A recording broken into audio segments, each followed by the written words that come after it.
नमस्कार मित्रांनो, माझ्या चॅनलवरती तुमचे खूप खूप मनापासून स्वागत आहे। तर आता येत आहे दीप अमावस्या। तर दीप अमावस्येला कोणते उपाय करायचे, पूजाविधी कशी करायची आणि कोणत्या दिवसापासून सुरुवात करायची आणि दीप अमावस्या कितीला लागणार आहे ते संपूर्ण माहिती आपण बघणार आहोत। आणि त्यामध्ये कोणती सेवा करावी, कोणता उपाय करावा हे आज आपण बघणार आहोत। तर भारतातील सण हा पहिला तर त्यात असणारे विविध आपल्याला आकर्षित दिसून येते। प्रत्येक महिन्यात त्या प्रत्येक महिन्यातील वातावरण अनुरूप असा सण आपण साजरा करतो। तर त्या महिन्याचे वैशिष्ट्य देखील खास असते। त्या महिन्याची खासियत जाणून घेतो की आपण काय खायचं, काय नाही खायचं, कसं वागावं, काय करावं, काय करू नये आदी सर्वच गोष्टी आपल्याला पूर्वजांनी लिहून ठेवलेल्या आहेत। इतकेच नाही तर एक महिना संपून दुसरा महिना सुद्धा सुरू होतो ते देखील आपल्याला या छोट्याशा सणातून लक्षात येतं। आणि प्रत्येक महिन्याला कोणता ना कोणता सण असतोच, काहीतरी दिनविशेष असतेच। आता आली आहे दीप अमावस्या। तर दीप अमावस्येचं फार महत्त्व आहे। श्रावण महिन्याची चाहूल देणारा हा आषाढ महिन्याचा सांगता होणारा दिवस आहे। दीप अमावस्या ही सर्वात जास्त ओळखली जाणारी ही अमावस्या आहे, कारण याच्यामध्ये पितृसुद्धा म्हणजे खुश होतात। दीप अमावस्या म्हणजे आषाढ अमावस्या होय। आजच्या आधुनिक युगात या दिवसाला गटारी नावाने सुद्धा ओळखले जातात।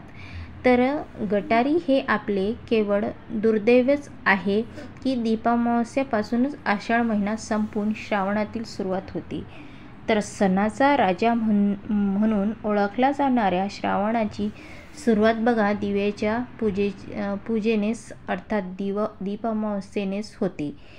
किती सुंदर विचार आहे की या सणामागच्या आजच्या अनेकांना या सणाबद्दल माहिती असते। आणि कारण हा दिवस बहुतेक लोक मांसाहार करण्यात आणि दारू पिण्यात घालवतात आणि गटारी अमावस्या म्हणून साजरा करतात। तर आज आम्ही तुम्हाला या म्हणजे व्हिडिओद्वारे सांगणार आहोत की तो कसा साजरा करावा आणि त्याच्यामध्ये कोणते तुम्ही उपाय करावे। तर दीप अमावस्येच्या दिवशी दीप पूजन करून श्रावण महिन्याचे लख प्रकाशात स्वागत केले जातात। आणि तिमिरातून तेजाकडे जाण्याचा सल्ला देणारा दिवा हा मांगल्याचं प्रतीक असल्यामुळं आपण रोजच सकाळ सायंकाळ देवापुढे दिवा लावून प्रार्थना करतो। आणि या दिव्याला आपण संस्कृतीत विशेष महत्त्व दिलेले आहे। मांगल्य, समृद्धी, तेज, प्रकाश सर्वांच्याच आयुष्यामध्ये नांदो या भावनेनेच आपण दीप पूजन करतो। तर दीप अमावस्येच्या दिवशी घरातले सर्व दिवे घासून पुसून स्वच्छ केले जातात आणि करतो सुद्धा आपण ते सर्व। त्यानंतर त्यांना पाटावर रेशमी वस्त्र घालून ठेवले जातो आणि त्या पाटाभोवती रांगोळी काढावी। सर्व दिव्याने प्रज्वलित करून त्याचे यथासांग पूजा केली जाते। आणि कणकेचे गोड उकडलेले दिवे सुद्धा आपण करतो आणि ओल्या मातीचे दिवे बनवून पूजेत मांडले जातात। या सर्वांना हळद कुंकू अक्षदा वाहून मनोभावे पूजा केली जाते आणि गोडधोड नैवेद्य दाखवतो। त्यानंतर श्लोक आहेत की म्हणजे दीप अमावस्येला कोणते श्लोक बोलले जातात मी थोडक्यात सांगते। शुभम करोति कल्याणम आरोग्यन धनसंपदा शत्रुबुद्धी विनाशाय दीपज्योती नमस्तुते।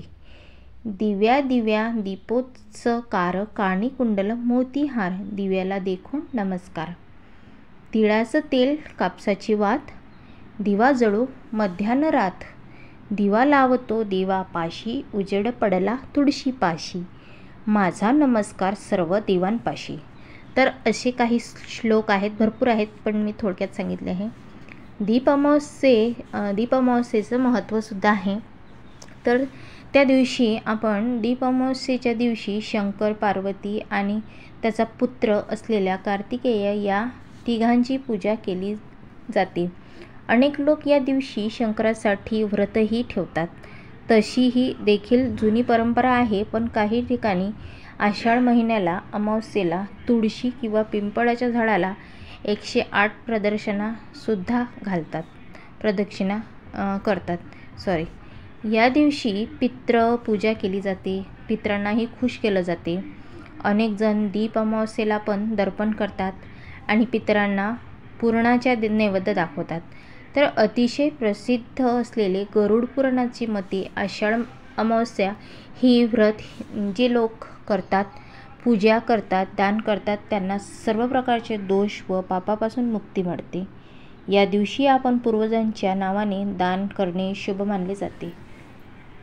दीप अमावस्येला पिंपळ, केळी, लिंबू किंवा तुळशी आदी झाडाची रोपटे लावतात. या दिवशी माशांना पिठांच्या गोळ्या खायला देतात. अनेक लोक दीप अमावस्येच्या दिवशी सायंकाळी शुभम करोती ही प्रार्थना करून झाल्यानंतर लहान मुलांना ओवाळण्याची देखील प्रथा आहे. तर घरातील इडापिडा टळून अज्ञानाचा नाश होऊन ज्ञानाचा प्रकाश सर्वांच्या आयुष्यात पडावा असा या ओवाळण्यामागचा हेतू असतो. तर यावर्षी दीप अमावस्या ही महाराष्ट्रात 4 ऑगस्टला साजरी केली जाणार आहे. तर श्रावण महिना म्हणजे 5 ऑगस्टला सुरू होत असल्याने आदल्या दिवशी म्हणजे 4 ऑगस्टला ही दीप अमावस्या साजरी होणार आहे. तर अशी ही दीप अमावस्याची माहिती आहे आणि उपायसुद्धा सांगितले आहे आणि श्लोकसुद्धा मी या व्हिडिओद्वारे सांगितलेले आहे. तर तुम्ही अशी प्रकारे म्हणजे दीप अमावस्येची पूजाविधी करा. तुमच्या जीवनामध्ये सर्व काही मिळवा आणि तुमच्या घरामध्ये सकारात्मक ऊर्जेचा वास नक्की होईल आणि तुमचं जीवनसुद्धा सुखी समृद्धीनं नांदेल. तर अशा प्रकारे हा माझा व्हिडिओ होता. आवडला असेल तर लाईक, शेअर, सबस्क्राईब नक्की करा. श्री स्वामी समर्थ लिहायला विसरू नका. श्री स्वामी समर्थ. जय जय स्वामी समर्थ.